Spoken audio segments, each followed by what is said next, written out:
अरे ढेर ऐठल पैठल ठीक ना होला। तो का करब?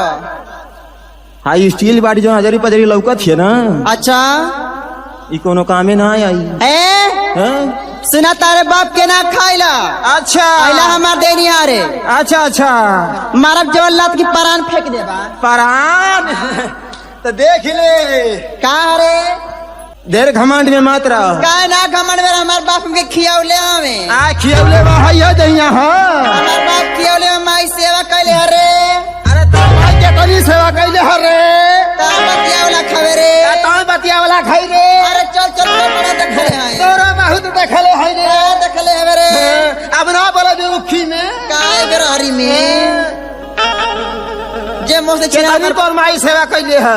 हमार माई हमारे माई के तोर माई पाई। अब हमारे माई के तोर माई पाई जाई। चुप रहा पर मुंह देखा था। ताया अपन मुंह ना देखे बन रहे खेत लियर। चुप रहा लो पियाना कलाई का लो पियाना चुप रहा। पियाना कले का पियाना। हाँ रे अब वैसा ना मैं मोर ससुरो रहना। अब तो खानदान से मुझसे क्या मतलब? हाँ हाँ तब नहीं के बेटी ना हई। हम तोर बात ना सुनब। काहे ने सुनबी? हमार दादा भाई हमार सेवा कैले हमें। केतनी कैले हम बताए है जनता के सामने। हम जनता से बताई तो तू कैसे बताई? हम ए पंचन से बताई। तू पंचन से बताई हम जनता से बताई। हाँ पंच और जनता दूठे हो न करे नहीं है जन मेहरारू हई। अच्छा तो मेहरारू के सुना। आपने सखी लोग से बताई। हम मर्दन के सुनाई। ए सखी लोगन हाथ उठावा हमारे ओर से बाड़ू जाना। देखा हमारे सखी लोगन हाथ उठा दे ले बाड़ी। हाँ ठीक है अपना हाथ उठवा ला।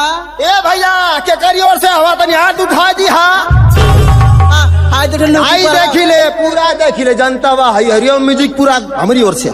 ए बुढ़ाऊ ए मारम ना कि तो के वाड़ी लोग जे जल्ला की ना। ए तकतारा ये लोपिया ना कोनी घरे रहिए ना देखे मत आइए।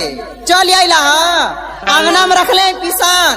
अगर कुकुर जुठार दी लोपिया नु ना तो करे जब मार खले। देख देख पहले हमसे फरियाव। हमार बापो के लेके आइले। अरे त भाई उनहु का मन हुआ बुढ़पुरिया बने कर का मतलब है? प्रेजेंट मुन्ना सावंत। ए हमार माई हमार सेवा कैले है। केतनी कैले है बताओ?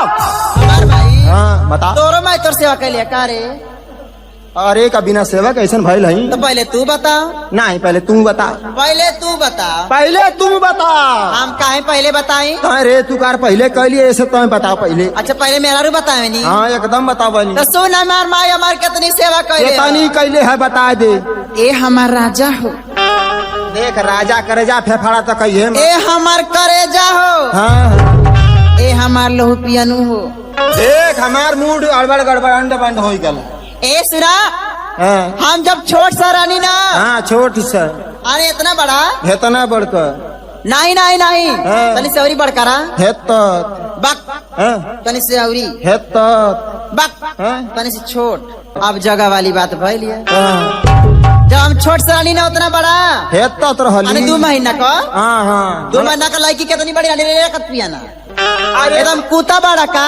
अरे मुआ का दानी लड़की लेकर खेतत रहल हम। 2 महीना का लड़का इतना बड़ा रहे ना। हाँ हेतत रहली। जब हम 2 महीना के रहली हाँ तो हमार माई जानता क्या करे?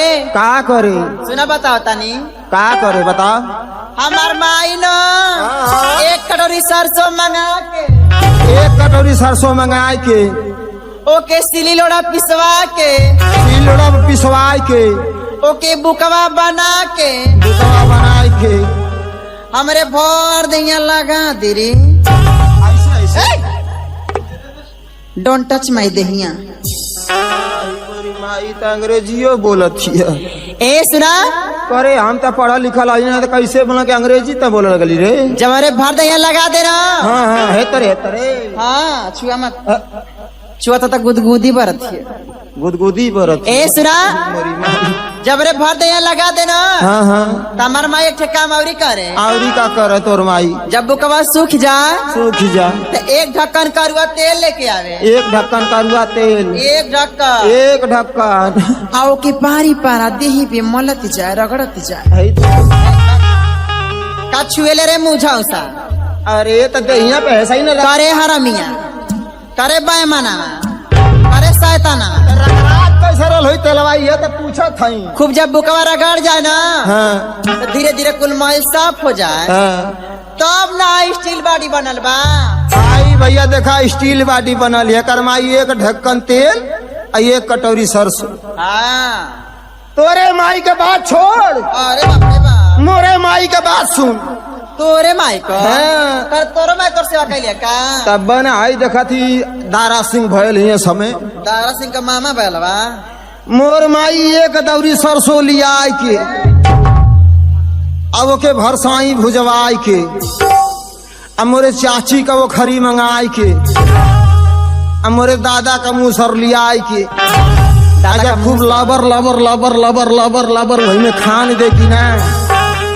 तब कहा कि ये बेटा चितकाबर, का कहे तोर माई कि ये बेटा चितकाबर। हाँ। तब महू कहीं करे माई उज खाल बराबर। अरे करम है कि धर्म अरे दादा। अरे तो माई मीसे खाती छोट लड़का के कैसा बोलावे ले। अच्छा अच्छा ही बात बा। हाँ। अरे बाप हो बाप, आ जाना थई का हो तोर माई का साड़ी पहिरा रे। अच्छा तोर माई साड़ी पहरे का। पहले के मेहरारू कैसे साड़ी पहिरा, अरे कैसे पहरे हो, पहले के मेहरारू साड़ी ऐसे पहिरा कैसे पहरे। आ कछाड़ मार के आपको छौटा है ही तरह खोसी ले। आ जाना थई का हो माई हमार कैसे मिस है। हाँ कैसे मिसी। हे ही तरह देख,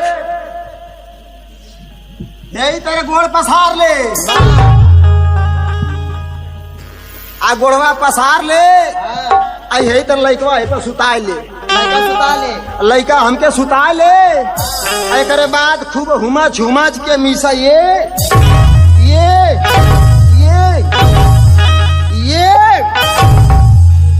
एकरे बाद अजाना थई हाँ तोर माई तो एक ढक्कन तेल मंगावे ना। हाँ हाँ हमार माई एक ढक्कन तेल मंगावे। आ मोर माई एक टीना उधार तेल मंगाए के। एक टीना उधार तेल। हाँ तोर अरे बाप रे बाप, हाँ। अरे तोर माई एक टीना तेल से क्या करे रे, पूरा घर भर का मालिश करे का रे। ए, सुन बतावत हई का हो? आ जाना थई आज मीस के बुकौवा छोड़ा दे की ना। हाँ। तो हे तेरे फुनिया पकड़ के तेलवा कैसे लगावे। अंगुरिया बोर के तेलवा में अच्छा यही तरह करा ये